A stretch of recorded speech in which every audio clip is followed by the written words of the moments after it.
I'm the best ever. I'm the most brutal and vicious and most ruthless champion there's ever been. There's no one can stop me. Lynx is a conqueror. No, I'm Alexander. He's no Alexander. I'm the best ever. I'm the best ever. I'm the best ever. I'm the best ever. Let's start the party. Bonjour, bonsoir à tous et à toutes. Bienvenue pour ce 62e épisode du Unscript Wrestling Podcast. Vous l'attendiez, voici notre avis, notre débrief total sur la nuit 2 de ce WrestleMania 41 Las Vegas, Nevada, Paradise. C'était fou. Je suis avec Antoine. Bonjour, bonsoir mon cher Vincent, bonsoir à tous. Et ça fait longtemps qu'on ne s'est pas vu. C'est vrai. Putain, la vache, ça fait 1 minute 30. Waouh. On ne se quitte plus. C'est... Ah non. Non, C'est merci à toi Nico en tout cas. Sacré Nico quand même, sacré Nico. Nico, t'as un truc à dire? Non, tu dors? Ok, bah tant pis, c'est pas grave. Tant pis Ah, pour c'est pas toi. grave. Tant pis pour toi.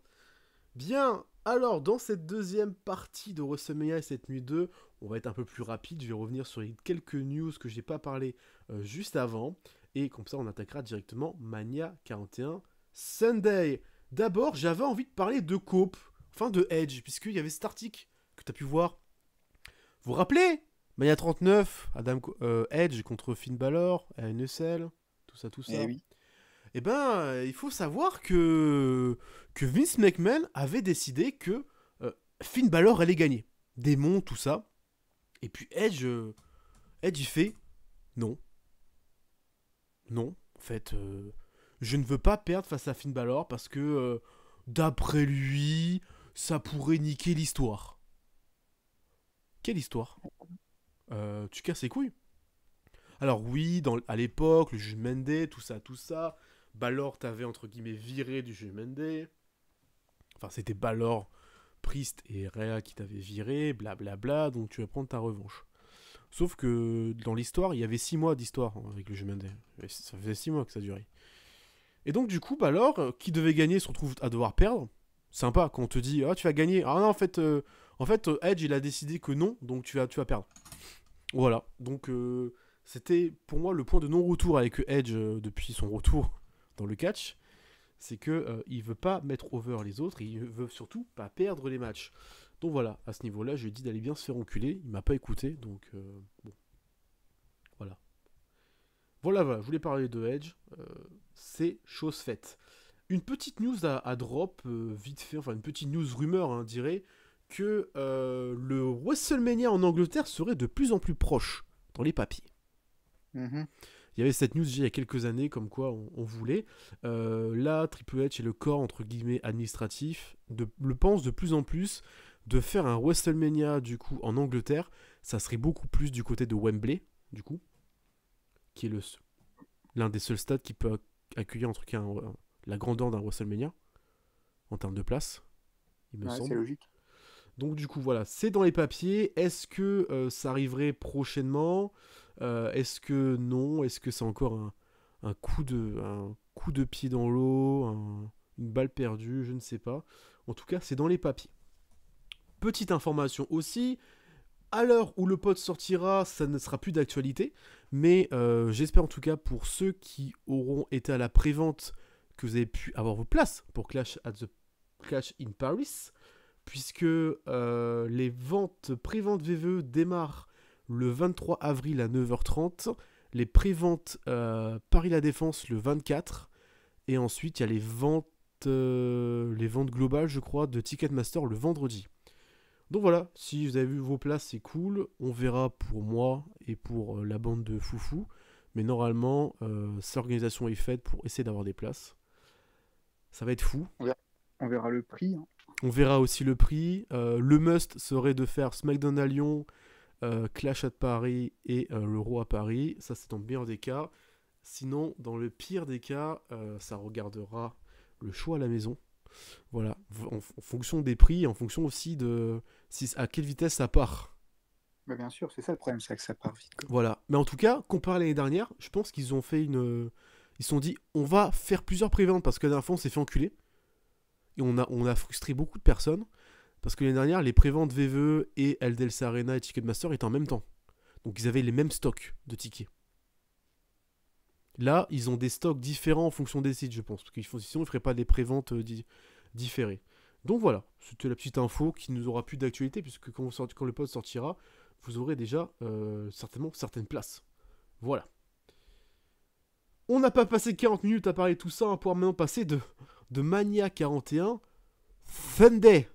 Voilà, qui était commenté toujours par les mêmes gringalets, qui était ouverte par Poppy, c'est ça? Pour l'hymne national? Non, c'était Avamax. Avamax, putain, j'ai confondu Poppy et Avamax. Ouais. Ok, ma bad. Et ensuite, Stephanie McMahon nous a ouvert aussi WrestleMania avec sa plus belle robe brillante pour évidemment avoir le plus d'attention possible. Voilà, et on ouvre ce WrestleMania de la plus belle des manières, enfin cette nuit 2 de WrestleMania, avec le triple menace pour le titre de World Women's Championship de Io Sky qui défendait sa ceinture face à Rhea Ripley et Bianca Belair. L'entrée de Io Sky qui rentre en première, il me semble. Oui, un peu dommage qu'elle n'ait pas eu d'entrée spéciale. Mais un petit intro très très vert, beaucoup de vert. J'ai beaucoup aimé le vert qu'ils ont mis. L'entrée de Bianca avec toute sa tenue en rose. Du coup, oh là là, sublime. Sublime tenue, certainement faite elle-même, puisque c'est elle qui coud ses propres tenues. Oui. Donc voilà. Et on finit avec Rhea Ripley. J'ai bandé. Premier degré. Alors déjà, j'ai vu le masque du Just Breed de Batman. J'ai fait, ok, tu m'as eu. Je te reconnais bien, c'est bien Rhea. En plus, quand elle lève le masque, le grand sourire à la Joker, j'ai fait ok, c'est bon. Et puis le maquillage, alors là, moi j'ai. Ah, le make-up. Le make-up, je suis tombé amoureux. Je suis tombé amoureux. Vraiment, j'ai fait ok, d'accord. Tu m'as eu. On va voir le lendemain, elle a un gros cocard d'ailleurs. Le gros cocard, ouais. Putain, j'ai fait voilà, vache. Ça lui va bien finalement, le cocard. Le cocard, voilà. Raccourci de ce podcast. Voilà, d'après Antoine, il faut frapper les femmes. Voilà, super, bravo. Non. Bravo. J'ai pas vu venir. Bravo Antoine. Bah super ça, voilà. Hein. J'avoue, la façon dont je l'ai dit, le cocard, ça lui va bien. C'est vrai que bravo Antoine. Ah, mais quelle belle image ça. Hein. La masculinité toxique. Ah. C'est vraiment bien de frapper les femmes. Non, mais je trouvais que ça lui rendait encore un côté plus badass. Bestial. C'est ça. Ouais, badass. Ouais, on va rester sur le badass. On va pas passer du côté bestial. On va rester là. Bon, alors le triple menace. C'était génial. C'était génial. C'était alors que 14 minutes 26. Hein. Mais pourtant, j'ai l'impression que ça durait plus longtemps. Moi, j'ai trouvé ça plus court. J'ai l'impression que ça avait duré 10 minutes. Bah, le match est ultra dynamique. Ça se fight de partout. Io Sky qui se fait bouler encore une fois. Magnifique. Vraiment, tout est parfaitement bien exécuté. Tout est splendide. Le Riptide avec le Near Fall. Il y a une tentative de Riptide top rope reverse avec un snapmare de Io Sky. Le Moonsault qui est contré avec les gros pieds de Rhea en plein dans la bouche. KOD enchaîné. Et Rhea qui a la lucidité de casser le pin juste à côté. Magnifique. Vraiment toute beauté. Tout le monde se rend coup pour coup. On a ce fameux coup de tresse, encore une fois, sur Io Sky.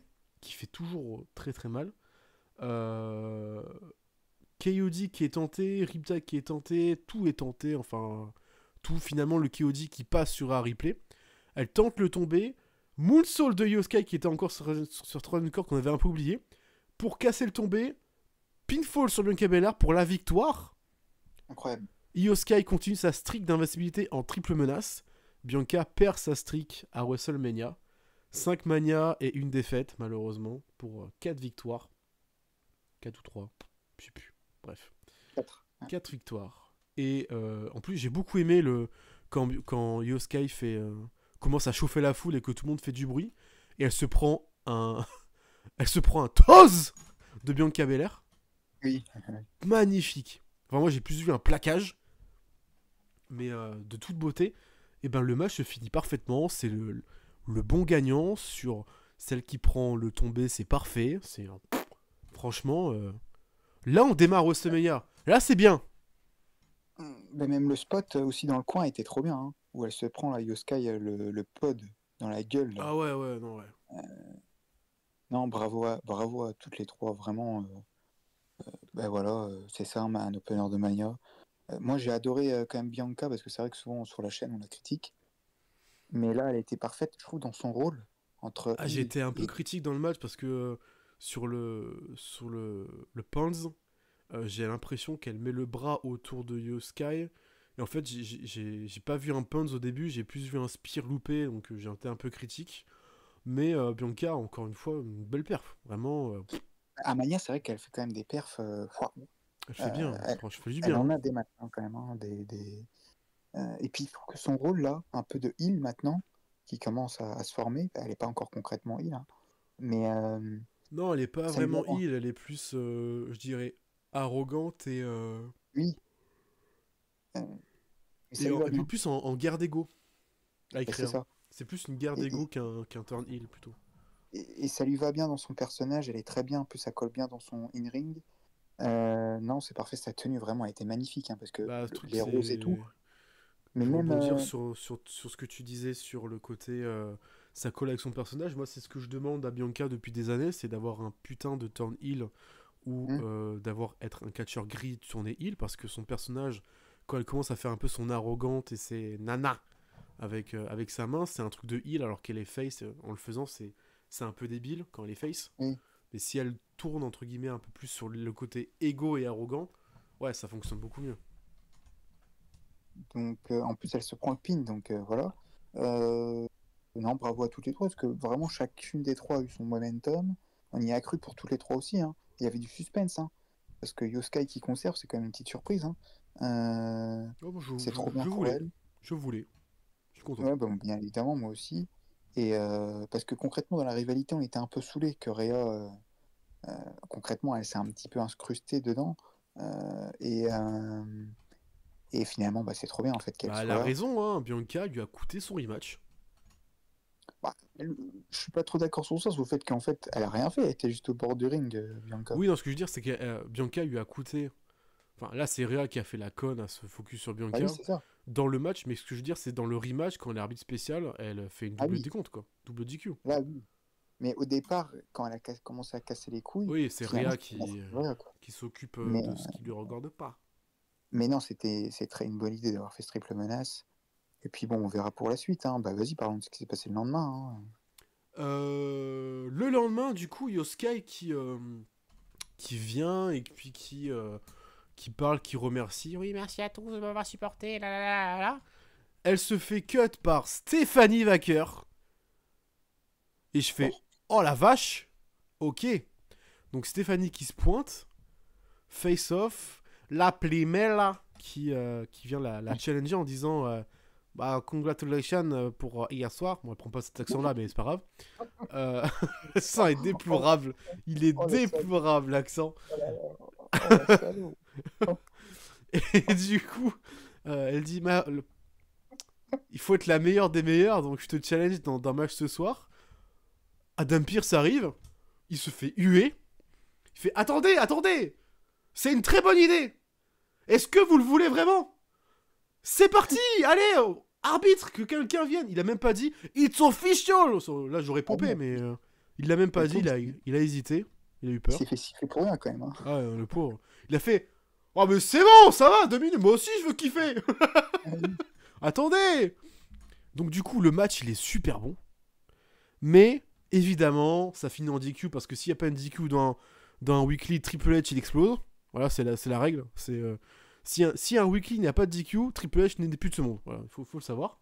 Donc DQ, puisque Roxanne Perez attaque Stephanie Wacker. Enfin, attaque d'abord Io Sky avant d'attaquer Stephanie Wacker. Enfin, plus tard, plutôt. Voilà, elle coûte le match, donc elle se fait huer. Je me dis, franchement, t'as raison, meuf. Parce que tu t'es fait screw ton WrestleMania.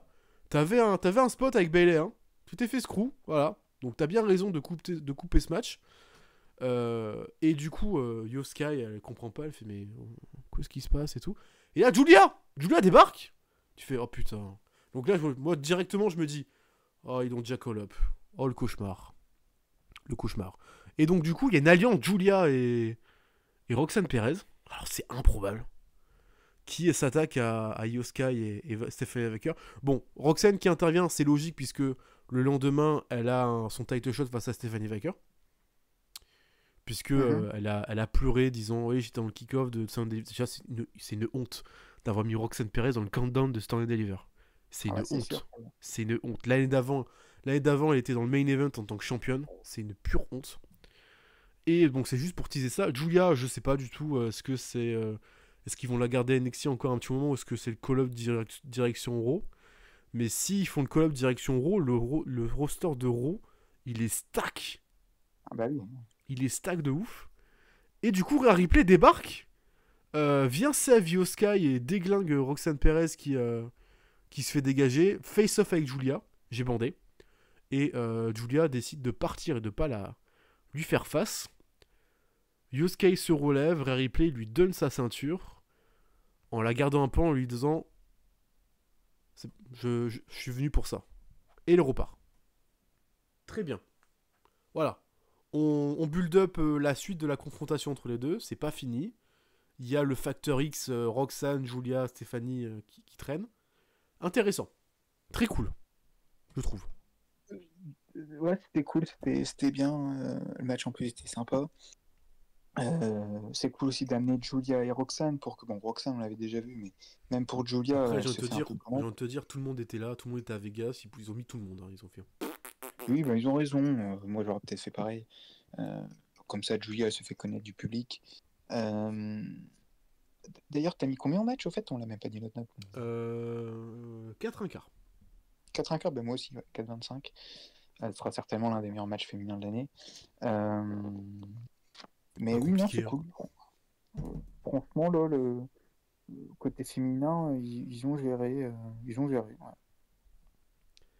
Derrière, on a le match sponsorisé. Le Sin City Street Fight entre Damien Priest et Drew McIntyre. Drew McIntyre qui fait son entrée en armure de Doom. Voilà. Ouais. Avec le côté masque de Doom. Pour sponsoriser le nouveau jeu Doom qui va sortir, ou c'est un DLC. Je sais pas, je suis pas un grand joueur de Doom, donc je t'avouerai que je n'ai pas suivi les infos qui tournent autour. Damien Priest qui arrive avec son entrée live fait par Kerry King. Kerry King, cœur sur lui. L'entrée live est magnifique. Elle est sublime. L'intro est bien. Hein. L'intro est grandiose. Le côté feu avec Priest qui est juste derrière, c'est... Voilà. C'est le côté démon de Priest, j'adore. Vraiment, quel kiff. Et le match est splendide.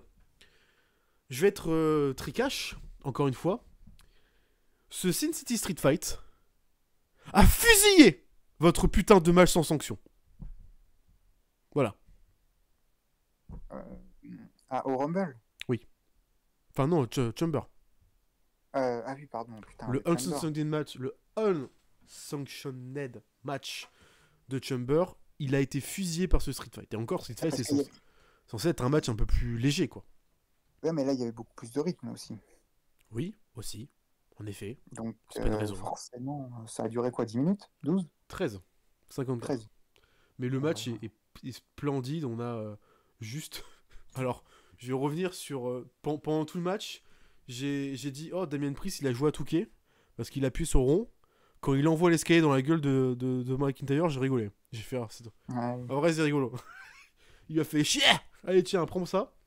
Et putain, Priest, il l'a bumpé, hein, le bâtard. Hein. Ouais. Et très rigolo aussi, le tweet en live de McIntyre. Le tweet en live que j'ai vu en live, du coup, le tweet, et je les retweet directement. C'est juste splendide. T'as vu les chiffres? C'est hallucinant. Hein. Mais c'est un génie. Hein. C'est un génie des réseaux. Hein. Attends, là, on est 3 jours. Enfin, non, on est 2 jours. Moins de 48 heures là.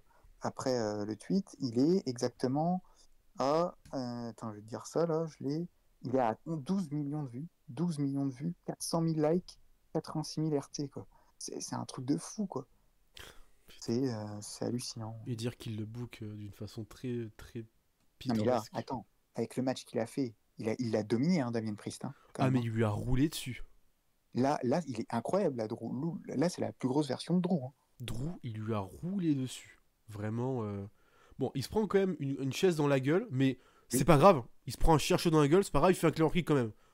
Voilà, innocent, il a pas besoin de ça pour faire un claymore kick. Dégagement, par contre, de Damien Priest. Il va lui mettre une chaise autour de la tête de Damien Priest pour un claymore kick. Il va le contrer, choc slam, puis se retirer la chaise avant de faire le tomber. Dégagement à nouveau.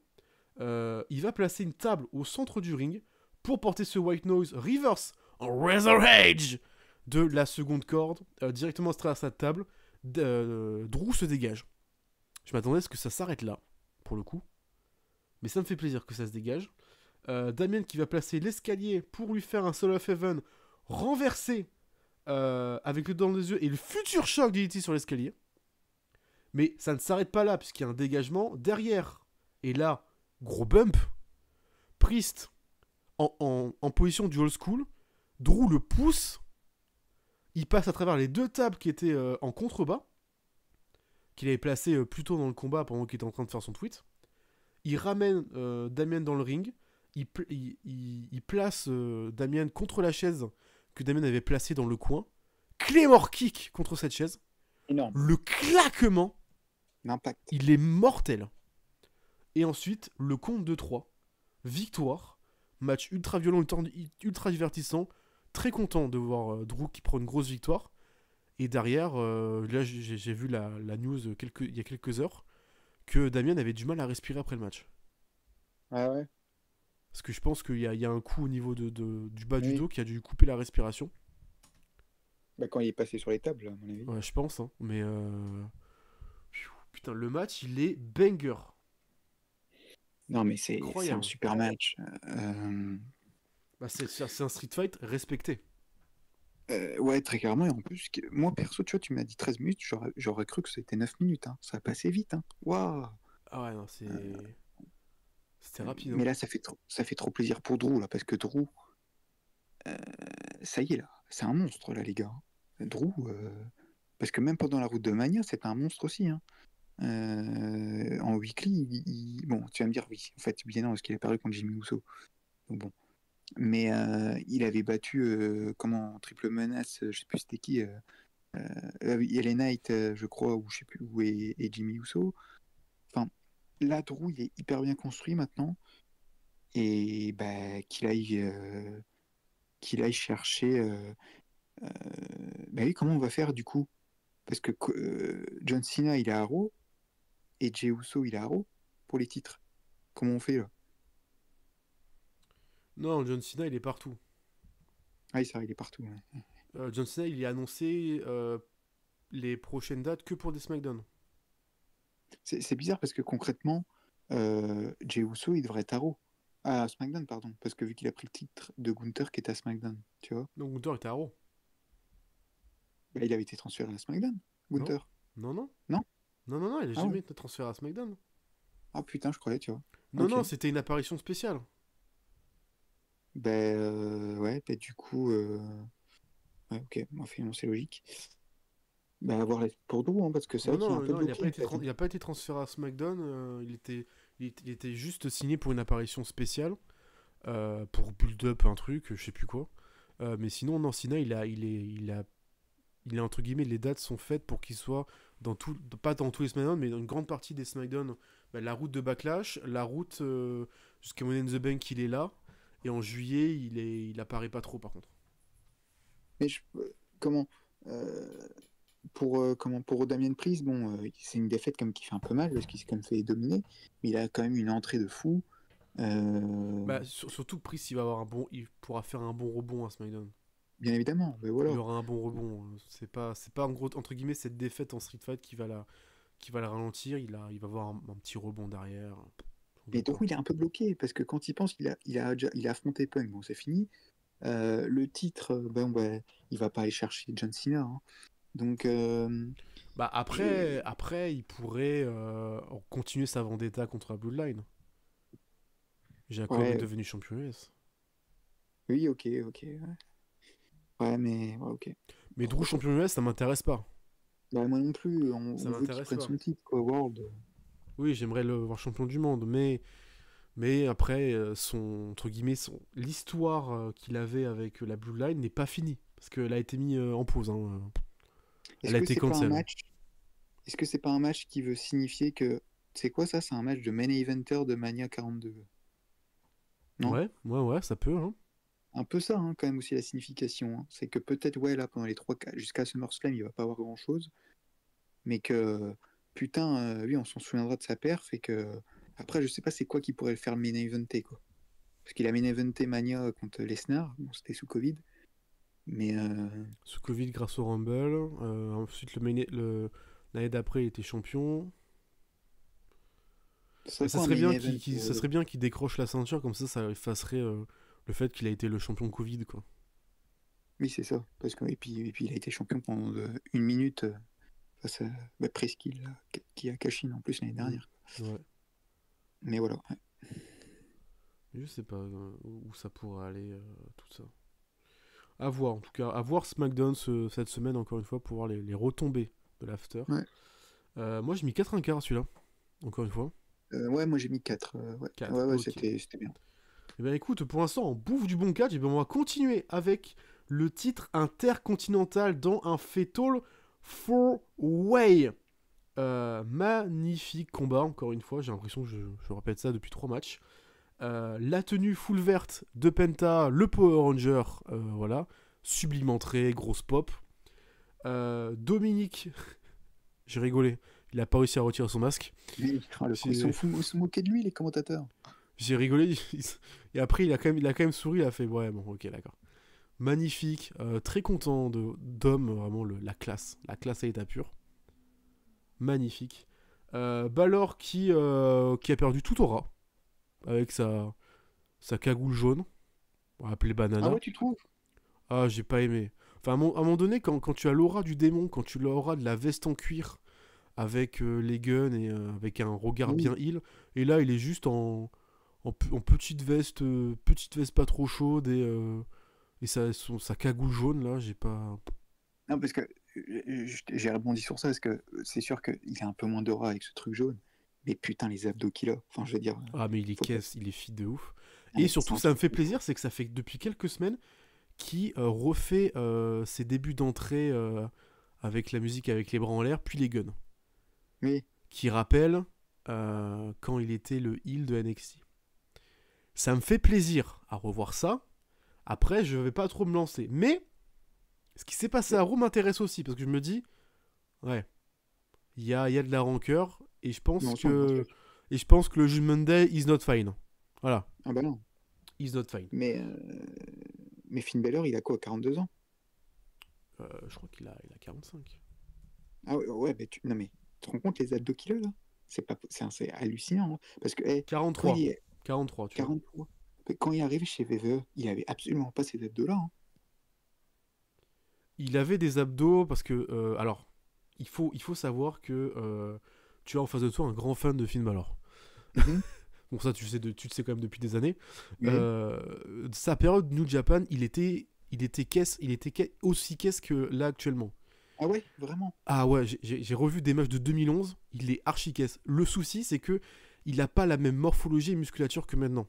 C'est qu'en fait, à l'époque, c'était un gringalet. Enfin, il avait pas trop de chair, il avait pas trop de poids, c'était un poids junior, donc tu as des poids à respecter. Par contre, il avait des abdos bien taillés.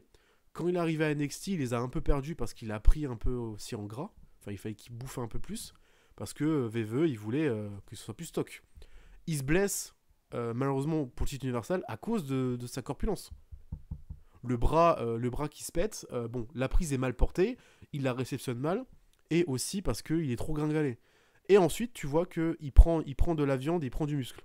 Il prend beaucoup plus de muscle. Et là, ouais, là, je pense que depuis 2 ans, c'est peut-être sa plus belle musculature depuis ses débuts chez WWE. Incroyable. Ouais. Et puis l'entrée de Bron Breakker, des émotions. Les émotions, la tenue de papa, les émotions, voilà. C'était beau. Et encore une fois, le match est giga court.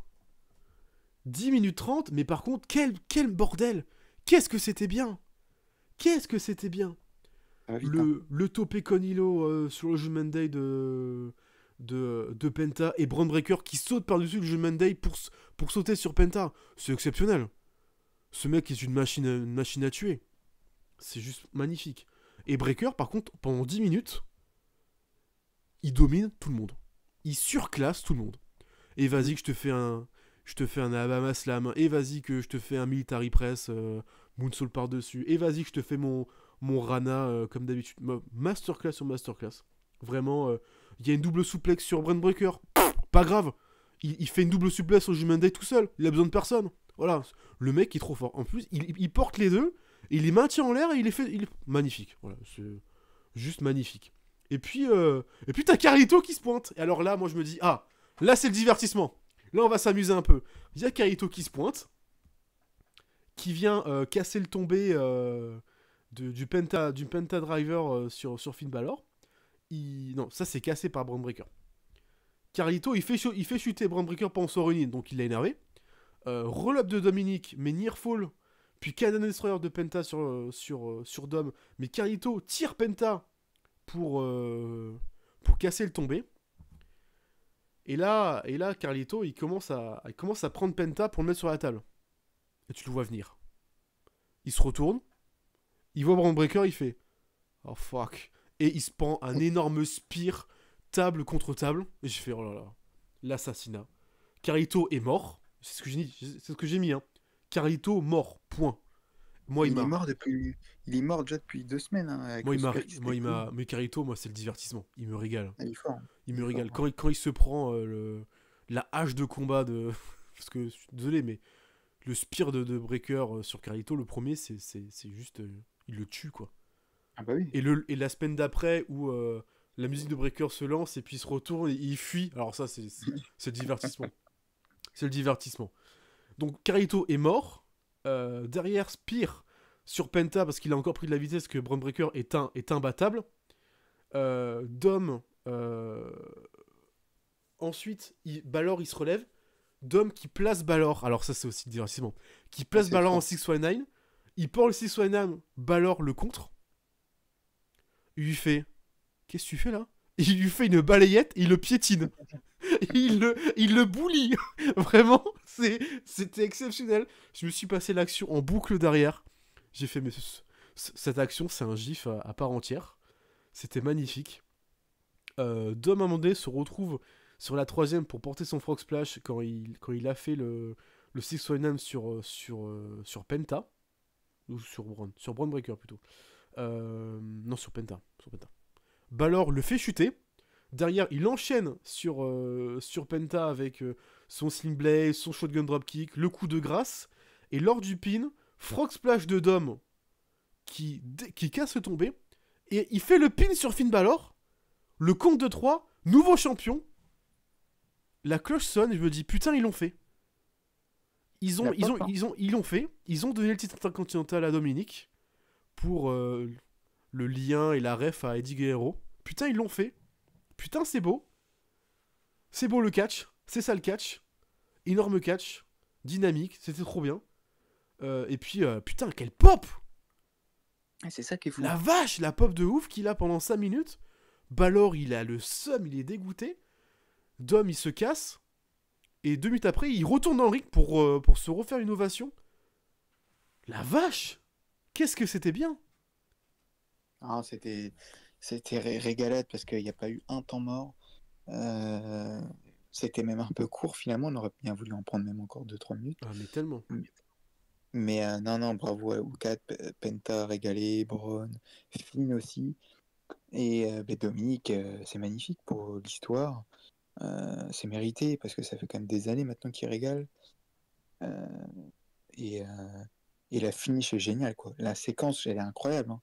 Elle est incroyable, la séquence, quoi. Voilà, bravo. Moi, j'ai mis 4,25. Je suis aussi à 4,15. Ah bah voilà, on est d'accord. Non, franchement, là, les 3 premiers matchs, c'est une claque. Hein. Par rapport à la nuit 1, on se régale, quoi. On se régale. C'était génial. Vraiment, là, on bouffe du catch. On se régale et puis c'est fini. Voilà, fin de la nuit 2. Là, c'est vrai que là, après, là... Voilà, là, on a passé la moitié du show. Maintenant, là, on va se faire chier. Voilà, c'est parti. Puisque c'est au tour de Randy Orton de rentrer dans l'arène. Petite vidéo package, les émotions, parce que ça rappelle toute l'histoire jusqu'au match qui n'a pas lieu, du coup. Orton qui vient avec son petit slip bleu dorure, référence à son slip des débuts. Enfin, Magnifique. les couleurs de ses débuts, donc toi, je pense que t'es un peu chialé. Ah, mais c'est magnifique, franchement, ça lui va bien quand même encore. Voilà, il arrive et tout, donc là, spéculation, on se dit, bon, qu'est-ce qui se passe Il prend le micro direct en plus. Hein. Il prend le micro, il fait, bon, alors, bon, on réfléchit, on sait pas qui c'est, moi, je sais pas non plus, bon, allez, ramène-toi, ouais. allez. Donc là, moi, je spécule, bon, Aleister Black, il va faire ses débuts à SmackDown, parce que c'est annoncé. Bon, dans ma tête, je me dis, bon, Rusev, mais bon, c'est pas non plus cool. Jeff Hardy, hein, il y en a qui ont cru. Hein. Jeff Hardy, c'était dans les plans de Jeff Hardy. Ouais. C'était normalement le choix avant le catcheur en question. C'était le choix, mais ils se sont dit que... Enfin, ils ont dit que ça pourrait nuire au partenaire avec TNA. Je fais, vas-y, nique ta mère. Ça nuit à rien du tout, ça nous aurait fait kiffer notre race. Et donc, du coup, bah, c'est Joe Hendry. Voilà. Alors sur tous les noms qui étaient au Mania Weekend, hein, tous les noms qui étaient chez TNA ou juste un nom pour un one shot, hein, ils ont fait venir Joe Hendry. Donc Joe Hendry débarque, grosse pop. Orton il fait, mais t'es qui toi? Mais t'es qui? Orton il sait pas qui c'est. Il sait pas qui c'est, il fait mais. Donc alors ça si un jour on m'avait dit ça que on allait annoncer à WrestleMania un champion de TNA. The TNA Champion, Joe Hendry. J'ai fait, oh putain, quel moment tu mentionnes ça? Ok. Donc il débarque. Alors le match débute, c'est bizarre. Match c'est bizarre. C'est les deux se regardent. Enfin, j'ai l'impression que Orton, il sait pas qu'est-ce qu'il fout là, il sait pas pourquoi il a ça. Joe Hendry qui surprend Orton avec un roll-up. En plus, un compte de 2. Hein. Mais il gagne pas, Joe Hendry. Il y a un dégagement. Puis après, il y a un second roll-up en contrôle le RKO. Je me dis, putain, non, la vache, ça fait quand même beaucoup. Orton, il sort ses classiques, hein, faut quand même pas déconner. Il sort ses classiques, son Spike DDT, tout ça. Joe Hendry qui fait son choc slam, mais Orton nocelle et il retire la main avec un seul bras en disant, mais tu te prends pour qui, petit, pour me faire ça? Et donc, Joe Hendry, il commence à avoir il commence à avoir le dessus, hein. Il se retourne comme à son habitude. Et moi, j'ai spot, j'ai dit RKO, Uta Nowhere, RKO hors champ du coup, puisque vu que la caméra est focus sur le visage de Joe Hendry, magnifique Uta Nowhere, même si tout le monde l'a vu venir. Victoire de Randy Orton en 3 minutes 10, voilà. C'était rigolo, heureusement ça n'a pas dépassé 5 minutes pour pas être noté. Mais c'est un segment en fait, hein, c'est même pas un match. C'est un segment. Post-match, Orton qui se prend la main de Joe Hendry, qui le relève, fait non mais franchement bravo, c'était bien. Il célèbre à deux, puis RKO aussi au passage parce que c'est quand même Randy Orton. Et Orton il se fait kiffer, hein. Il se fait quand même kiffer, il fait allez, vous savez quoi, je vais faire le retourné de Joe Hendry. Il se retourne à Joe Hendry, caméra focus sur Orton, il fait sa petite pause et il éclate de rire, voilà, c'est pas mal. Je pense que là c'était vraiment, bon mec, tu vas faire WrestleMania. Par contre, ça va être vraiment sans fatigue, hein, t'inquiète, hein, c'est chill. Ça va être chill. Bon voilà, c'était sympa. Ça a eu son effet sur moi, c'était rigolo, ça a fait passer le temps. Oui, voilà, après les 3 gros matchs qu'on a eu, ça passe quoi. En vrai, ça passe, c'était drôle, Non, mais puis c'est cool, voilà, tu vois, Orton, c'est bien. La pause qu'il fait à la fin, il m'a fait rire ce con avec son sourire, là, sans dents, là, à chaque fois, là. Mais bien sûr, Orton est le plus important. Bon, c'est con qu'on n'ait pas eu ce Orton Owens, hein, ça aurait pu être extraordinaire. Mais on parlera d'Orton, je pense, au main event. On reparlera d'Orton au main event, plutôt. On reparlera. On en parle souvent d'Orton. On en reparlera.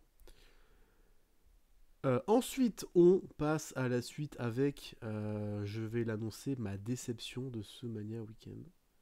Alors moi, le Joe Hendry Orton, j'ai noté 2-3 quarts au passage. Je sais pas si t'as mis... moi, je l'ai pas noté. Hein, t'as pas noté. Segment. Déception du week-end, AJ Styles, Logan Paul. Ce match était bizarre. Alors, bon, déjà, l'entrée de Logan Paul, où il fait l'entrée avec sa caméra drone, là. Il l'a fait monter, il fait hey, regardez, il y a les riches juste en au-dessus. Et puis voilà, il montre les VIP dans la stage. Ça colle bien sa gimmick. Ça colle très très bien à sa gimmick. Il finit son entrée, AJ Styles qui fait son entrée, même pas une entrée spéciale. Ça me vénère parce que c'est potentiellement le dernier mania d'AJ Styles. Parce qu'il est, parce qu'il est dans quelques mois, il est en fin de contrat, quoi. Oui. Et son contrat se finit en mai ou en mai-juin, je crois, un truc comme ça. Donc ça me fait chier parce que potentiellement c'était le dernier mania d'AJ Styles. Même pas une entrée spéciale ou un truc. Non, c'est. La tenue, j'ai bien kiffé par contre. Bon, c'est du AJ donc je suis pas déçu. Ouais, et le match. Le match, il est long, hein. Ah, très très long. 17 minutes 43, il n'y a pas de rythme. En fait, Logan Paul, il a ces moments où ça grossit, où il construit le match. Et Jay revient. Mais Jay revient avec du mal. Enfin, tu sens qu'il a. Enfin, je sais pas si c'est. Enfin, c'est l'âge, hein. C'est l'âge qui parle. Et puis la dernière blessure qui l'a pas aidé. Et en fait, à chaque fois qu'il faisait une prise, quand il se relève, tu sens qu'il a mal, tu sens qu'il souffre. Ça fait un peu. Ça fait un gros pincement au cœur pour moi. Il y a son premier Final Forum qui est contré en Death Valley Driver qui a même pas le temps d'être porté. Derrière, Springboard Moonsault, dégagement. Buckshot Lariat de la part, même si Michael Cole nous dit c'est un springboard, coup de la corde à linge, alors que c'est un Buckshot Lariat. Hein. Il faut juste pas dire Bucks parce que voilà, Bucks A-Dub. Voilà. Mais dégagement des J-Style. Le magnifique springboard 450 contre avec les genoux. Et derrière, alors ça me fait rigoler, Logan Paul qui porte un Style Clash, mais Jay, il en a plus rien à foutre. Il nocelle le Style Clash pour porter, porter derrière son propre Style Clash, en mode qu'est-ce que tu fais mon pote. Et là arrive le copain de Logan Paul qui vient lui donner le brass ring, sauf qu'il se fait arrêter par Karrion Kross. Alors ça, si j'avais dit ça un jour. Karrion Kross qui... Il se fait une pop, hein. Il se fait une grosse pop. Il se fait une belle pop. Et Karrion Kross qui dégage le pote à Logan Paul. Il dit tiens AJ, prends le brass ring et frappe-le. Vas-y, frappe-le. Il fait mais non, à quel moment je vais pas frapper Logan Paul devant les yeux de l'arbitre. Genre, tu peux pas me faire disqualifier à WrestleMania. Il fait non mais vas-y, frappe-le. Et puis AJ, il frappe Karrion Kross du coup. Il dit non, j'en ai rien à foutre de ton truc. Donc là, moi, je le vois venir. Position Final Forum. Moi, je me dis, il esquive. Brass ring, 1, 2, 3. Donc du coup, Final Forum. Esquive. Right hands de la part de Logan Paul. Suivi de son exterminator, je crois. C'est pas comme ça je crois. J'ai cru entendre ça, mais en tout cas, il porte sa prise de finition. Compte 2-3, victoire de Logan Paul. Je le voyais venir. Je fais bon, ben ok. Pour continuer certainement le programme entre AJ et Karrion Kross qu'ils ont décidé de vouloir faire. Logan Paul qui gagne. Et puis j'ai juste mis le match est bizarre. Le rythme je comprends pas. Et j'ai dit j'imagine que Karrion Kross s'est remis dans la boucle pour potentiellement faire turn AJ. Ce qui serait pas dégueulasse. Même si ils l'ont refait face, c'est pour une bonne raison. Pas pour le refaire turn. Mais j'ai vraiment été déçu, quoi. Moi, je suis sur un match comme ça, c'est censé être du 3-3 quart 4. Là, je suis sur du 3-1 quart, quoi. Enfin, ouais. Je reste quand même déçu. Moi, je suis sur du 3. En fait, le match était beaucoup trop lent et long, en fait. C'est pas normal quand t'as Logan Paul. Et j'en veux même pas à Logan Paul, hein. Mais ouais, tu sens qu'AJ, c'est un peu compliqué. La spéciale Finless, c'était sympa au départ, là, quand il le met dans les draps, là. Mais je regarde un peu mes notes, mais en fait, il n'y a pas de spot tellement que tu dis waouh, c'est Logan Paul, quoi, qui fait les gros coups. Oui, on a le Styles Clash des deux, c'est sympa. Karrion Kross, j'étais content pour lui quand même. C'est cool qu'ils aient fait ces petites apparitions. Karrion Cross qui est en popularité de plus en plus là, hein. Avec ce qui se fait sur les réseaux et à Raw, là, on l'a vu là. Il s'est pris sa pop encore, hein. C'est impressionnant, hein, ce qui se passe avec Karrion Cross, je trouve. Son personnage est hyper intriguant. Ouais, Il bah a tu vois, j'ai du mal à le dire, mais je vais quand même le dire, et c'est bizarre que je dis ça. Mais je commence à apprécier Karen Cross. Ah bah moi aussi, bah, demain, mais tu sais que c'est normal, hein. Tu sais, on l'a souvent critiqué et à Je raison, hein. commence à l'apprécier, et la bombe qu'il a lâchée aussi. Ouais. Non, mais il a géré, hein, en promo, là. Même Scarlett Bordeaux, hein, elle parle pas, mais elle gère bien aussi en le regardant là, en promo là. Ouais, bah, on va parler quand même de la bombe qu'il a lâchée dans le Mania Recap, du coup. Mm. Où il arrive, et Scarlett, au bout d'un moment, elle comprend que elle comprend que ça part en couille. Elle comprend que là, il est juste intenable. Parce que, bah, contrairement à toi, j'ai pas l'impression que c'est un work, hein. Ah si, moi je pense que si. Bah, ça l'a confirmé en plus le lendemain, je trouve, avec quand il parlait de Edge et tout là. Ouais, mais j'ai l'impression qu'ils en jouent, mais j'ai pas l'impression que c'est un work. Parce que, ben, après, il a prolongé pour 1 an, tu vois, seulement. Il a juste fait une prolongation d'1 an. Et parce je pense qu'il en a marre d'être mis de côté et tout. Et ça peut se comprendre, hein, ça fait longtemps qu'on. Le dernier match que j'ai vu lui, c'était un main event, donc tu vois, c'est même pas vraiment diffusé à la télé. Et il fait un bon match en plus, c'est ça le truc. C'est qu'il fait un bon match. Et donc la paille bombe, entre guillemets, qui balance, hein, pour le coup, c'est un peu une paille bombe. Il fait bon, je suis venu dans cette compagnie, on m'a fait signer, on m'a viré, puis on m'a réembauché. Et j'ai parlé quand même avec un gars que j'aime beaucoup, qui est Goldberg. Bon, déjà, c'est bizarre. Mais bon. Mm. Et Goldberg, il m'a dit, je lui ai demandé un truc pour, je lui ai demandé un conseil dans cette compagnie, enfin ici, dans le catch en général, il m'a dit d'être un bon soldat, d'être un bon soldat et que tu verras si t'es un bon soldat, que tu acceptes des choses qu'on te dit et tout, t'auras les choses. Et après il dit mais en fait c'était juste du bullshit, c'était de la merde, parce qu'en fait je suis un bon soldat, j'ai accepté des trucs, au final on me retire du programme, on me fait même pas lutter devant mon public, devant mon peuple, devant les gens qui sont mes amis ici dans le Nevada. C'est juste de la grosse merde. Et la dernière phrase, allez vous faire enculer. C'est ça que vous voulez voir? J'ai fait. Et là, Scarlett, elle le regarde, elle baisse le micro, elle fait ok. Alors là, il a dépassé les bornes. là, il a vrillé. J'ai fait ok. Et là, j'écoute la promo qui est passée en boucle dans ma tête. Et je fais putain la vache. Parce que dans l'acting, il est excellent.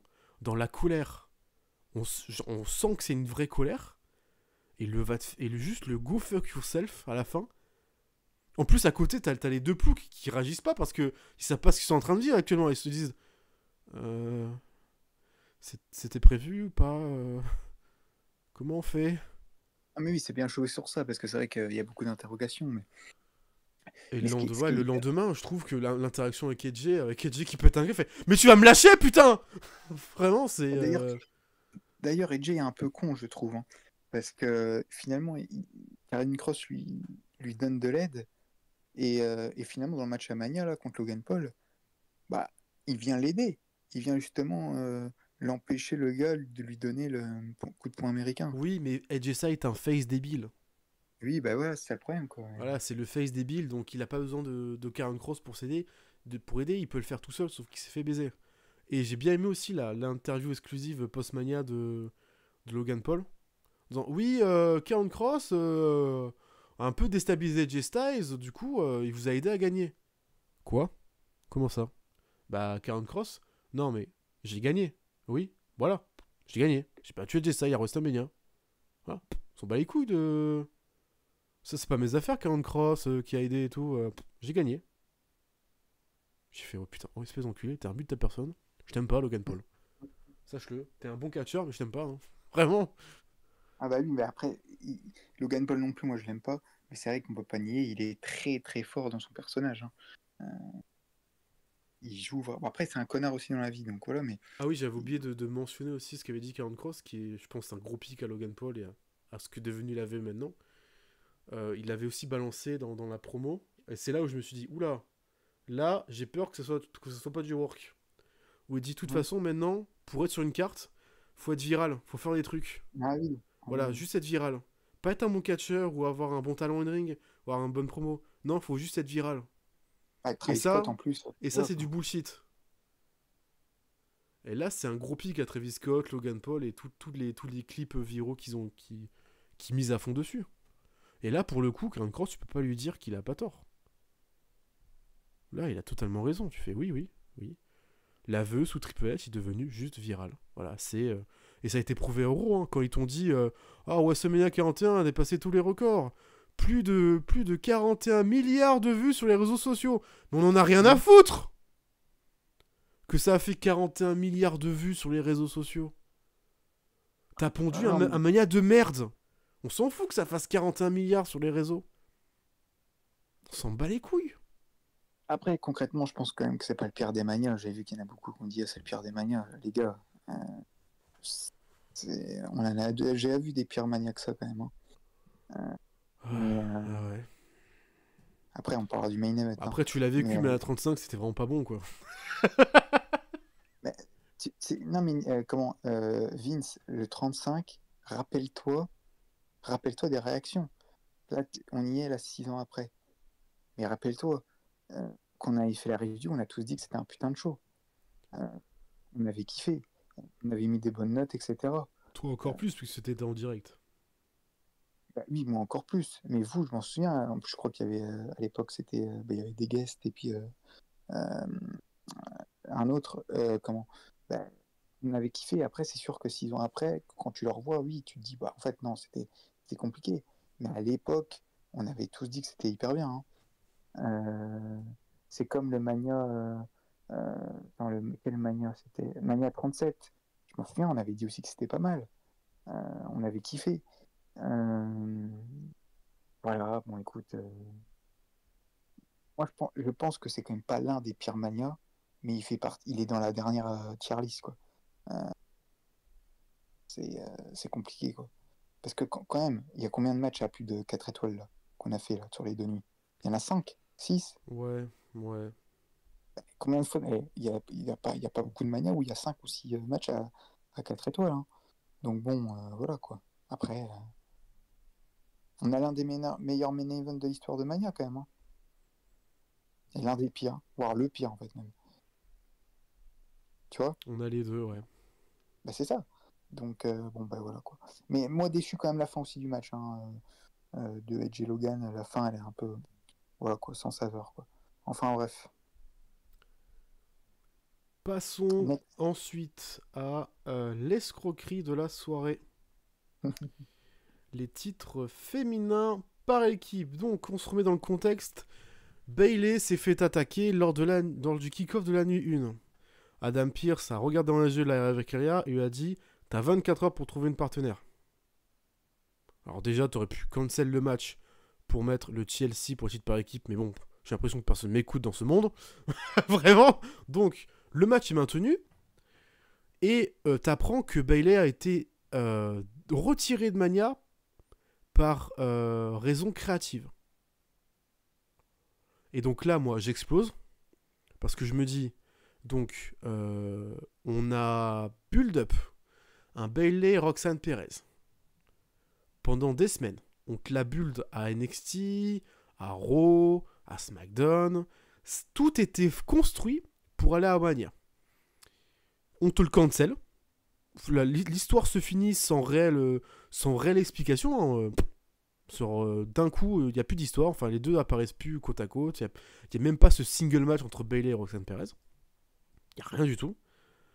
Bayley se retrouve partenaire avec Lyra Valkyria alors que dans un match où elle perd, où Bayley perd, elle est frustrée. Elle montre de la frustration contre Lyra qui aurait pu amener un turn pour le titre intercontinental. Parce qu'on rappelle, hein, ton titre intercontinental et américain féminin ne sont pas sur la carte. Voilà. Ah oui. Mais tu aurais pu même rajouter un match dans le kick-off. Hein, au lieu de faire un countdown de 3 heures, tu rajoutes vite fait un match dans le kick-off. Comme ça, tu l'avais au moins sur la carte de Mania. Chelsea Green, quand même, qui est devenue une star, elle n'a rien. Hein. Ouais, elle a juste été Hall of Fame. Voilà, voilà. Comme quoi, ça montre bien l'intérêt des titres féminins mineurs. Comme quoi, voilà, ils les ont intégrés pour calmer la colère des certaines catcheuses qui sont juste énervées que tout le temps les mêmes autour de la tête picture et que les autres n'ont pas de ceinture autour.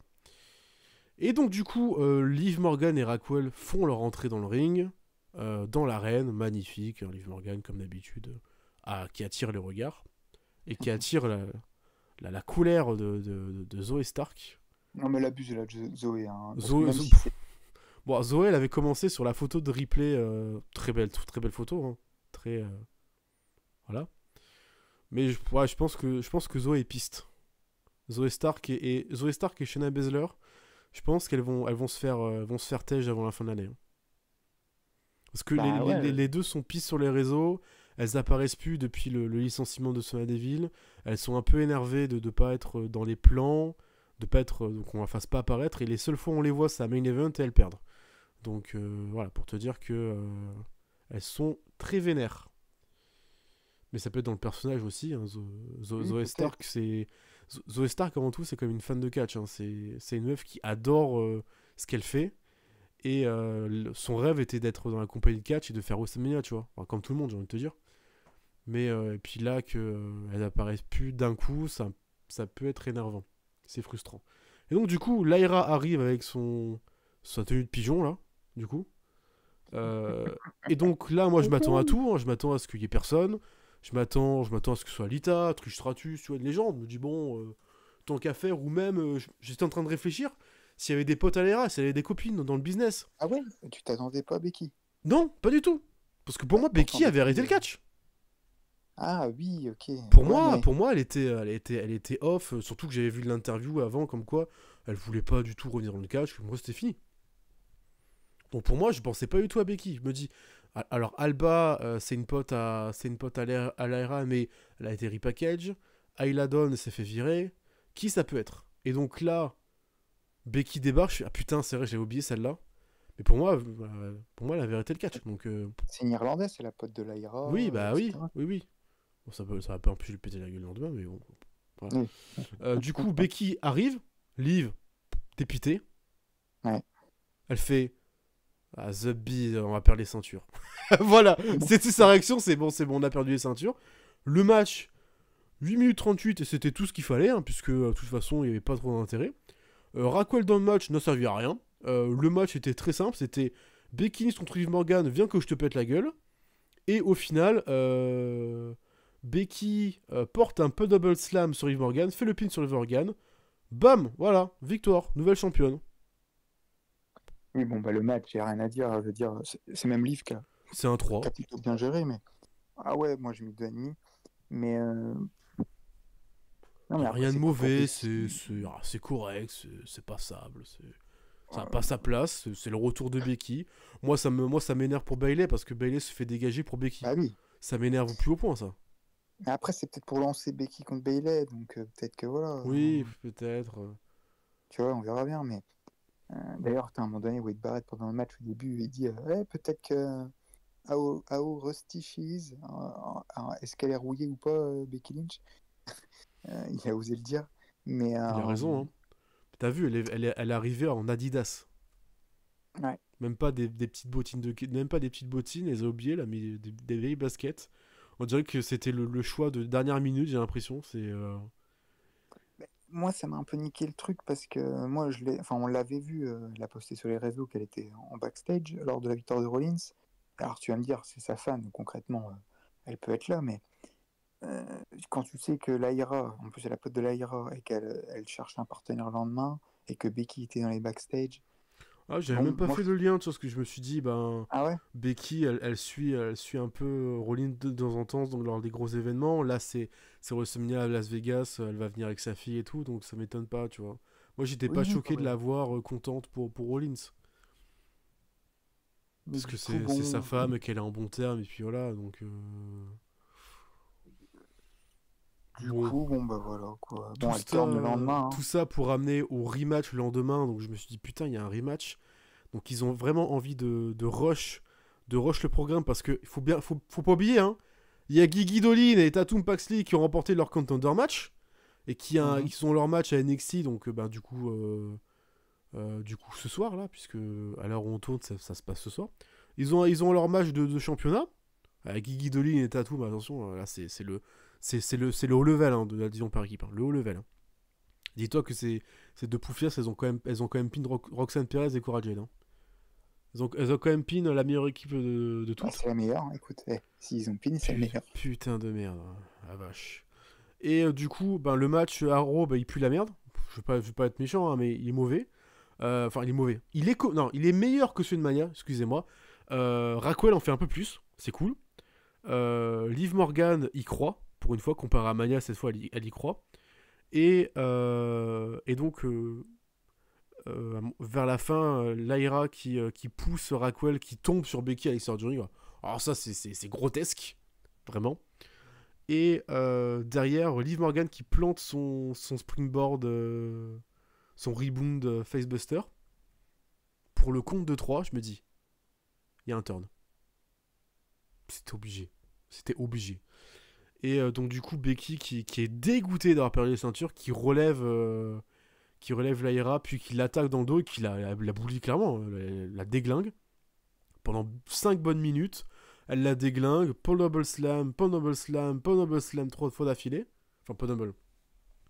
Excuse-moi, le Becky Slam plutôt. C'est pas vraiment un Paul Double Slam, plus un Rock Bottom. Et ensuite, elle se casse en lui disant que c'est ta faute, c'est toi. Et en fait, j'ai revu les images, et c'est exactement le même temps que quand elle a perdu les titres avec Trish Stratus. C'est le même. Elle perd les titres, Trish lui gueule dessus, puis Trish attaque Becky, et ça lance une histoire. Donc en fait, on fait même pas, comme tu me le disais en off ou tout à l'heure, on fait même pas d'allusion ou de suspense sur qui a attaqué Bayley. Bas les couilles. Bah oui, là. Vous le savez que c'est Becky, et même si vous le savez pas, on va vous le dire que c'est Becky, et puis Osef. Putain, sans déconner. Après, ça va nous amener un bon match, certainement, entre Becky et Bayley, enfin. Mais ouais, c'est pas compliqué, hein. Non, mais c'est vrai que voilà, enfin, c'est cool pour Becky, mais c'est vrai qu'on n'a pas popé. Et puis, ouais, bon, on verra à la suite. Écoute, hein, rien à dire de plus. Hein. Donc voilà. Ensuite, Stone Cold Steve Austin arrive. Alors là, lui, c'est le gag. Stone Cold, il arrive en buggy. Sauf que il met du temps à venir parce qu'en fait, il s'est trompé. En fait, il était tout en bas et en fait, il a pas pris la rampe. Il a pris à côté parce que je pense qu'il avait déjà 2-3 bières dans le gosier. Donc du coup, il galère à sortir. Donc nous, on attend. Puis finalement, il arrive. Il fait un tour, il fait 2 tours. Le 3e tour, il percute la barrière. J'ai fait oh le con. Oh, t'imagines quand même, tu payes 40 000 € ta place en premier rang pour te faire percuter par Stone Cold Steve Austin. Oh là là. Par te faire percuter par un mec bourré. Austin, il voit, il dit ça va. Il a même pas besoin de répondre, il est déjà dans le ring. Donc c'est génial. Le buggy en plus, il est bloqué. Fantastique. Austin qui rentre dans le ring, qui fait une promo. Il fait bon, on m'a donné un papier, mais je suis pas sûr que ce soit le bon compte, donc je vais compter moi-même. 1, 2, 3. Enfin bref, il fait son compte. Et finalement, je rigole, bon, on va quand même vous dire combien vous êtes. Et il fait vous êtes 63 226, ce qui fait un total de plus de 127 000, je crois. Un truc comme ça. En cumulé sur les 2 nuits. Et du coup, il demande des bières, il boit des bières. Et puis il monte sur le buggy, mais le buggy, il marche pas. Donc du coup, il rentre à pied. Voilà. Ou je pense qu'on lui a dit non, Austin, prends pas le buggy. Non, le buggy va bien, mais pour le bien de tout le monde, ne le prends pas. Alors, rentre à pied. Voilà. On dirait vraiment une phrase que tu dis à un mec bourré. Non, mais rentre pas en voiture, reste ou rentre à pied. Là, t'es pas en état. Voilà, donc on a eu le papy bourré. Oh la vache, c'était pas chouette à regarder. Hein. Voilà. C'est fou parce que tu dis qu'il y a 3 ans, il était dans le main event face à Kevin Owens. Ouais, c'est ça le problème, c'est qu'il est dans le main event. C'est bien ça le problème. Mais je pense que dans le main event, il était aussi bourré. Hein. Je pense que c'est pas possible. Mais bon, c'est pas grave. On va passer plutôt au main event. Comme quoi, c'était le plus important. Et on est quand même sur un rush de WrestleMania en termes de rec pour ce podcast, j'ai l'impression. Undisputed WWE Championship, John Cena, Cody Rhodes, le match tant attendu. La grosse hype, évidemment. Des semaines de promo, des semaines de clash entre les deux. Pour ce match, John Cena rentre, fond noir, et juste l'écriture en blanc. Parfait, hein. Pas de run-in. Il arrive avec son petite serviette qu'il le met derrière la tête. C'est juste magnifique comme plan. D'ailleurs, très belle vidéo de package hein, avec Shabuzi, c'était très très bien. Ah ouais, non, mais c'était exceptionnel. J'ai pas mentionné, mais exceptionnel la vidéo package. Ouais. On rentre. Enfin, il rentre dans le ring. Il attend. Il en a rien à foutre. Il en a juste rien à foutre. Il est dans le main event. Musique de Cody Rhodes débarque. Les motocross. Voilà. Ghost Rider, quoi. Voilà. Puis Cody Rhodes arrive avec le masque d'Iron Man. Il s'ouvre tout seul. C'est génial. C'est fantastique. Grosse pop un peu huée, mais enfin bref. Grosse entrée de Cody Rhodes quand même. Magnifique la veste, magnifique le masque. Enfin, tout est beau. Il dépose le masque. J'ai cru qu'il allait l'écraser après, mais non, ça va. Il rentre, il donne la ceinture, présentation des catcheurs, enfin bref. Tout est parfait. Tout est parfait, et moi, quand le match se lance, je me dis... Je le sens pas, j'ai peur. J'ai peur parce que, en fait, encore une fois, comme l'opener de la nuit 1, je me fais tous les scénarios possibles. Et le seul scénario qui se produit, c'est pas celui dont j'imaginais. Voilà. Et donc, le match se passe. Et le match, il est plus que bizarre. Enfin, je comprends pas le booking du match. Cena est dans son rôle. Des fois, il fait « Allez, relève-toi, mec ». Cena, il est dans un match où, en fait, Cody Rhodes se fait bully. Cody Rhodes, le champion undisputed depuis 1 an, ne donne aucun signe de vie dans le match. Et pourtant, il s'est pris des crossroads dans la rivalité. Il a rien fait, hein, Cena, dans la rivalité face à Cody. Ah mais oui, en physique. Il a rien fait du tout. Et là, tu vois Cena qui donne des droites à Cody qui se relève pas. Il fait une prise, il fait une Fisherman, il fait ci, il fait ça. Il le roue de coups. À un moment donné, Cody revient, disaster kick, crossroad, mais Cena le... Enfin, pas crossroad.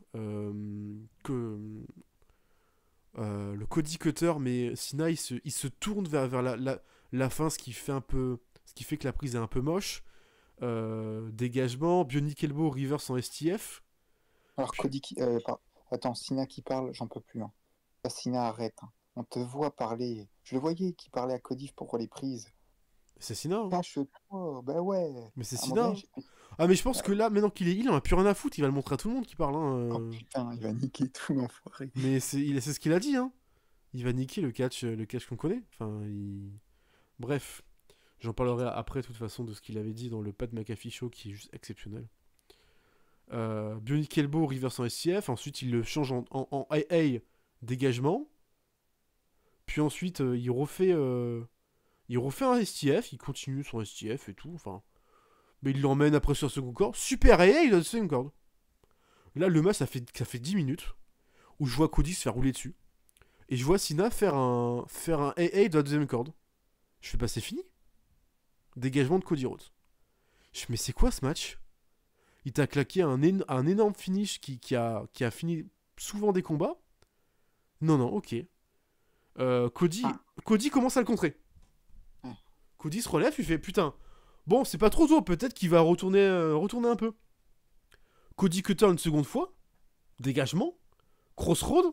Reverse en AA suivi d'un STF au centre du ring. Cody rampe, il le ramène. Cody rampe, il le ramène encore.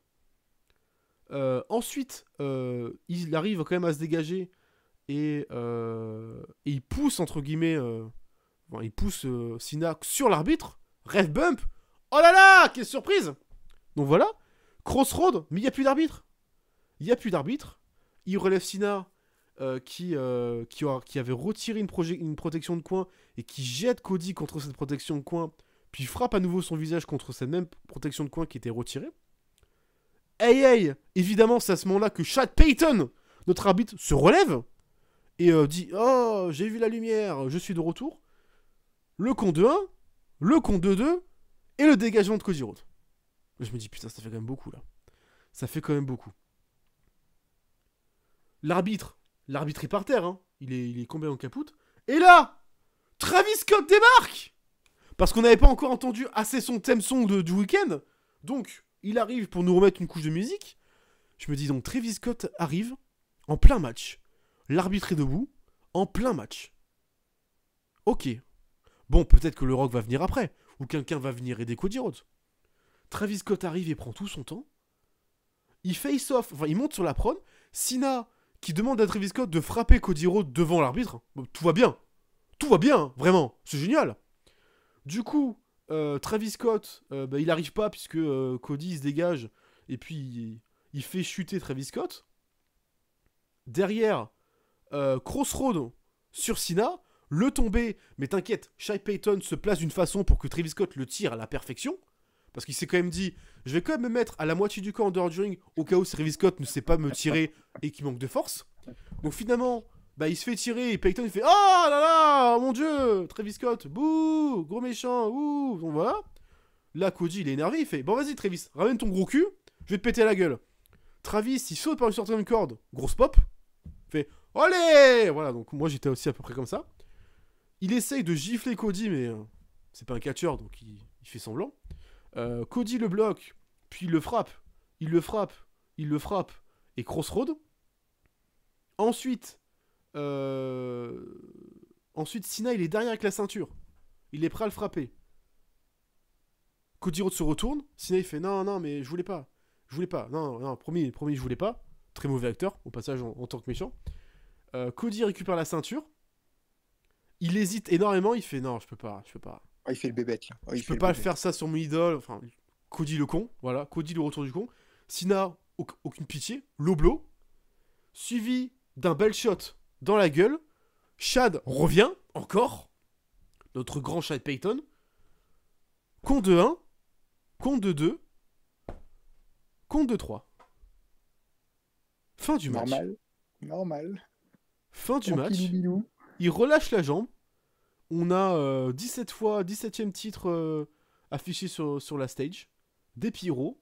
Travis Scott et John Cena au centre de ring qui célèbrent.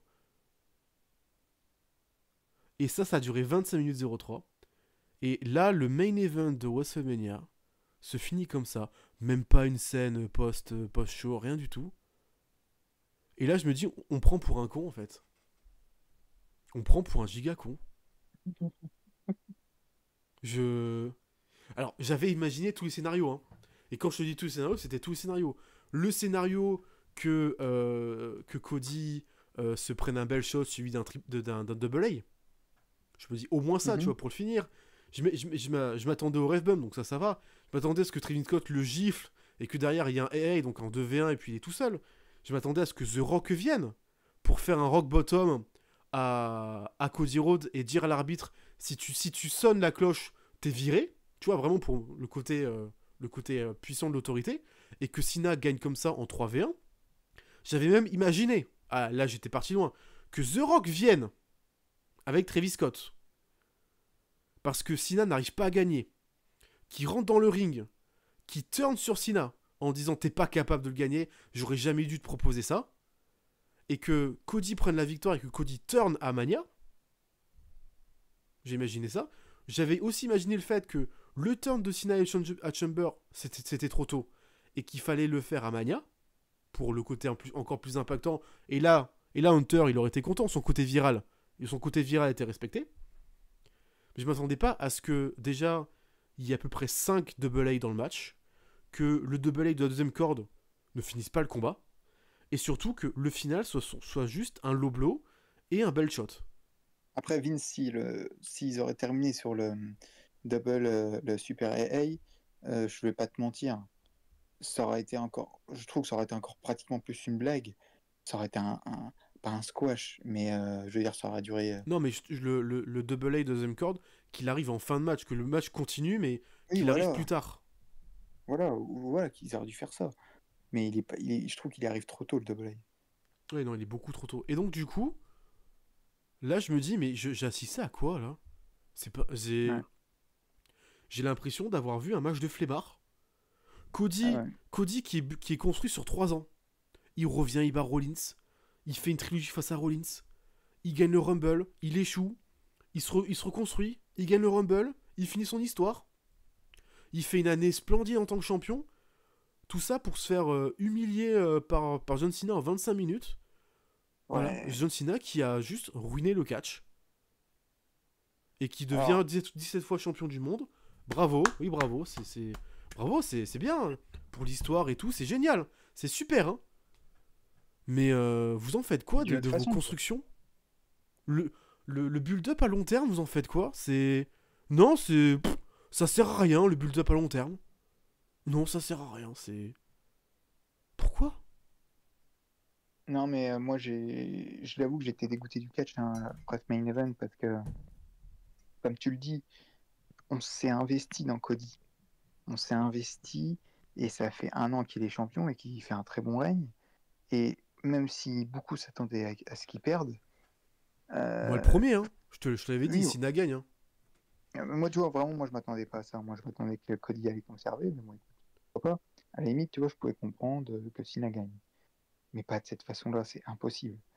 Ce qui s'est passé, c'est impossible parce que Cody, euh, il- tu dois lui donner encore plus. Parce que moi, je trouve qu'en fait, normalement, il doit kick out. Tu dois rajouter encore plus de drama. Alors que Zorg ne soit pas là, moi, je trouve que c'est une vaste blague. Parce que Travis Scott, en gros, c'est le mec, c'est grâce à Travis Scott quand Rocky a gagné, quoi. Oui, oui, Génial. oui, c'est Cena gagne par intervention de Travis Scott. Non, mais c'est fou, quoi. Et tu te rends compte, c'est quand même pour le 17e titre. Hein. Ah Donc oui, oui, finalement, oui, oui. son 17e titre, il est sans saveur, quoi, sa victoire. C'est dommage, quoi. Et alors oui, j'ai bien compris, c'est dans sa nouvelle gimmick, et t'en parlera juste après, lors de la conférence de presse et du Raw After Mania, mais c'est d'un gâchis énorme, quoi. T'as pas le droit de faire ça aux fans, en fait. Alors oui, il y en a plein qui ont adoré parce qu'ils sont des fanatiques de Cena, mais je veux dire, moi, si ça serait passé avec ça avec Orton, j'aurais été dégoûté aussi. Je veux dire, à un moment donné, on regarde le catch et quand même pour avoir des sensations comme on a eu lors du main event un jour avant.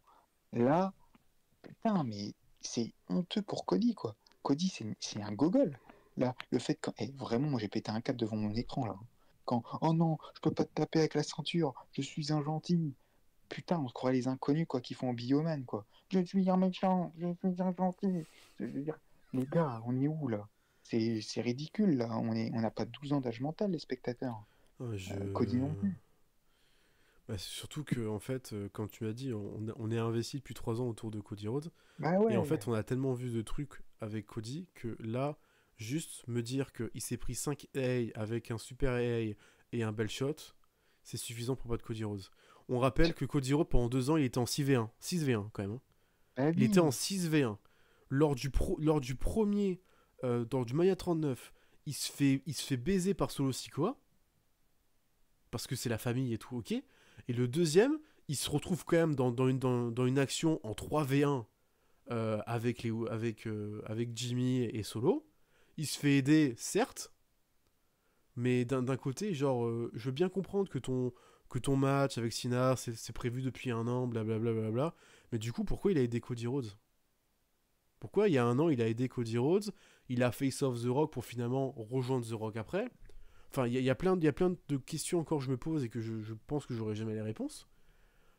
Et je peux comprendre la logique du match. Parce que sur le coup, moi je suis énervé et à froid, j'ai vu 2-3 avis, 2-3 personnes qui ont parlé. Et je peux comprendre que c'est le personnage de Oui. John Cena veut faire du mal à l'image de l'entreprise. Il en a assez. Il a été utilisé comme un objet, comme la coqueluche, à toujours être gentil. Malgré les situations, il devait toujours sourire, toujours faire les trucs par-ci par-là, pour faire du bien à la compagnie. Et parce que c'était son travail. Et il était là, et là, il a plus envie de faire semblant avec les fans, et il veut juste ruiner l'image de la compagnie, faire du mal à l'entreprise, et avoir gagné ce 17e titre, niquer le record de Ric Flair, et surtout avoir fait le pire match, et dans le personnage, ça colle. Ok. Mais, je me dis, bon, The Rock, il nous casse les couilles depuis 1 an, en disant, oui, tu t'es allié à Roman Reigns, c'est pas cool. Après, au premier Raw Netflix, il dit merci, hein, Cody, d'avoir porté l'entreprise sur des épaules, merci beaucoup, hein. Ce qui est totalement nickel qui est fait. pour ensuite dire tu voudrais pas me rejoindre, blablabla, blablabla, je t'offre tout ce que tu veux, je suis riche. Voilà. Pour finalement qu'ils soient même pas là, et ça confirme, entre guillemets, la news que j'avais lue tout à l'heure, comme quoi, en fait, ils ont pas de plan sur du long terme. Attends, Avec The Rock, The d'ailleurs, Rock. chez Pat McAfee, il a dit qu'il voulait turn Cody, il voulait que Cody le rejoigne. Bon, il nique le kayfabe, hein. Mais Oui, bah, il balance des faits qui sont totalement... Enfin, voilà, c'est The Rock, à un moment donné, il faut que tu fermes ta gueule, faut pas que tu balances aussi toutes les infos qu'on veut pas savoir, genre... Mais je m'attendais à ce que The Rock vienne, tu vois, parce que bah, bien sûr.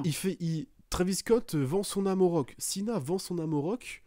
Le mieux, ça aurait été de donner, entre guillemets, sur un plateau la victoire à Cena, en intervenant et en attaquant Cody Rhodes pour lui dire t'aurais déjà Bien sûr. accepté mon offre, puisque les gagnants écrivent l'histoire, et t'aurais gagné si t'avais accepté mon offre. Tu l'as refusé, bah tant pis, tu perds la ceinture, t'es plus mon champion. Mon champion, c'est Cena. Voilà, tu vends un truc comme ça, ok. Mais là, The Rock, même pas il se pointe. Tout ça pour parler 2 jours après sur les réseaux ou faire sa petite vidéo où t'es bloqué dans son avion, dans ses chiottes, j'en sais rien. Non, mais le mec, même pas il vient. J'ai l'impression qu'en fait, tout ce qu'ils ont construit en disant quand je reviendrai, ça serait pour toi et ça va être personnel, ça n'a pas du tout été personnel. Hein. Il n'y a aucun côté personnel. Moi, je m'attendais à ce que The Rock revienne frapper Cody Rhodes. Non, même pas. C'est nada, c'est rien du tout. Et ensuite, je sais pas, moi je m'attendais à plus. Enfin, Non, mais Cody, attends, rien. Vincent dans le match, Cody, mais c'est un débutant, ça, Akira Tozawa ou pas? Parce que dans le match, il a rien fait, Cody. Il a rien fait, quoi, Cody, à part un crossroad ou 2 crossroads. Enfin, je veux dire, c'est ridicule. Il a été dominé et c'est pas possible, quoi. Si tu retires ses coups spé, ses finishes, il a fait 0 prise. Non, mais c'est invraisemblable. Vraiment, c'est invraisemblable. Comment ils ont tourné Cody en ridicule. Vraiment, ça, en plus, la qualité dans le ring, on se fait chier. C'était nul. Non, ils nous ont pris pour des cons. Et moi, j'ai vraiment pas apprécié parce que, bien évidemment, Cena a été exceptionnel dans les promos et même à Raw After Mania et la conférence de presse. Et on comprend mieux son personnage, etc. Il n'y a pas de souci. Mais quand même, merde, on s'attend pas à ça comme match. Et vraiment, moi, ça me dégoûte là. Vraiment, j'étais dégoûté, quoi. À la fin, je me suis dit, mais tu sais quoi, j'ai envie d'arrêter, en fait. J'ai pas envie de regarder les prochains, quoi. Si c'est pour dans un an encore nous prendre pour un con, ça sert à quoi? Ça sert à rien, quoi. Donc, ouais, voilà, dégoûté, quoi. C'est un peu cette fin de Mania, quoi. T'es dégoûté, quoi. Donc voilà, la fin de Mania, Mania se finit comme ça. Ça m'a pas empêché de dormir comparé à certains événements. Et l'année dernière aussi, ça m'avait bien resté éveillé. Mais là, c'est juste dégoûté. Et puis après, en fait, Sina, il répond aux interrogations lors du Pat McAfee Show en disant qu'il va juste ruiner l'image de l'entreprise et qu'il veut juste en fait montrer qu'on n'a pas besoin d'être bon catcheur pour être champion du monde. Je suis 17 fois champion, j'ai mis mon record et je viendrai à tous les main events des événements et je ferai le pire match de ma vie. Voilà, il veut juste faire mal au catch. Je fais d'accord. Donc il veut juste tuer le catch. Le lendemain à Raw, il ouvre Raw. Moi je m'attendais à ce que ce soit Jey Uso qui ouvre Raw, tu vois. Mais il ouvre Raw. Ouais. Il ouvre Raw, donc gros huée, mi-pop, mi-huée. Toujours avec son tricoté dark et les lettres blanches. Ça, c'est très bien, ça, hein, par contre, hein, vraiment. Oui, bah c'est bien qu'ils aient finalement décidé de faire ça et que au moins ça change de son petit intron, donc c'est bien. Et puis ça fait très, très épuré, très, très heal aussi. Et Cena nous lâche une très très bonne promo, enfin une excellente promo, encore une fois, en disant que bon, j'ai ruiné le catch à WrestleMania, je m'en veux absolument pas, et ça va continuer comme ça. Et encore une fois, comme je l'ai dit, les gagnants écrivent l'histoire. Et de toute façon, je vais vous montrer un chiffre, 36. Pas 36 matchs, 36 apparitions. Et il fait le compte. C'est pas mal, ça. Hein. Il en reste 26. Quand on arrivera à 0, je partirai de cette compagnie avec ce titre. Et je partirai avec ce titre qui a été détenu par Bruno Sammartino, Triple H, The Rock, et il a dit quelques noms aussi qu'elle appartenait.